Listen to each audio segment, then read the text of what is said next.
0-22-31-11 রানগুলো Pakistani top order batter Babar আজমের। রাওয়ালপিন্ডিতে বাংলাদেশের বিপক্ষে 2 টেস্টের 4 ইনিংসে বাবর আজমের মোট রান 64।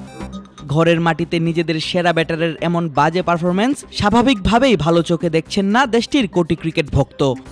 দ্বিতীয় ইনিংসে আউট হওয়ার পর থেকেই বাবর আজমকে নিয়ে সামাজিক যোগাযোগ মাধ্যমগুলোতে চলতে থাকে কড়া সমালোচনা।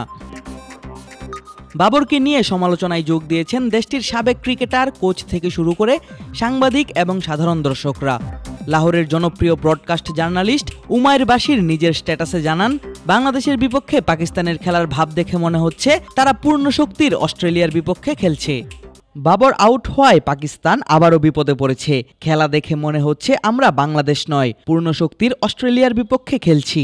অবশ্য এই সময়টাও কেটে যাবে। 250-টিরও বেশি ডিজাইন অপশন নিয়ে ওয়ালটন স্মার্ট ফ্রিজ, বোঝে আপনার প্রয়োজন।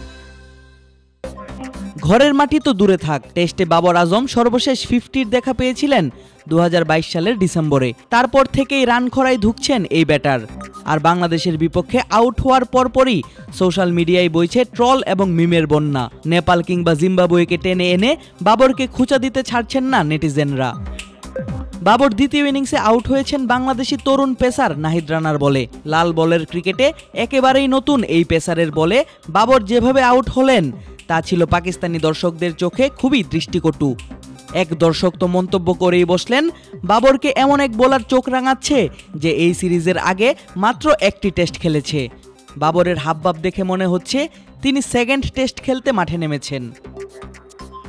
2024 সালে টেস্ট ক্রিকেটে 6 ইনিংস খেলে বাবর আজম করেছেন মাত্র 113 রান। এর আগের বছর 2023-এও 9 ইনিংস খেলে করেছিলেন 204 রান মাত্র। শেষ 2 বছরের সবগুলো টেস্ট ইনিংসেই প্রতিপক্ষের কাছে বিলিয়ে দিয়েছেন নিজের উইকেট। তবে ট্রল, মিম কিংবা সমালোচনা যাই হোক না কেন, আবারও পুরনো রূপে বাবরকে দেখতে চান পাকিস্তানের ক্রিকেট ভক্তরা। এই বাজে সময় থেকে দ্রুতই বের হয়ে আসতে পারবেন পাকিস্তানের সেরা এই ব্যাটার, এমনটাই প্রত্যাশা তাদের। আদিব আশরাফ, ক্রিক ফ্রেন্জি।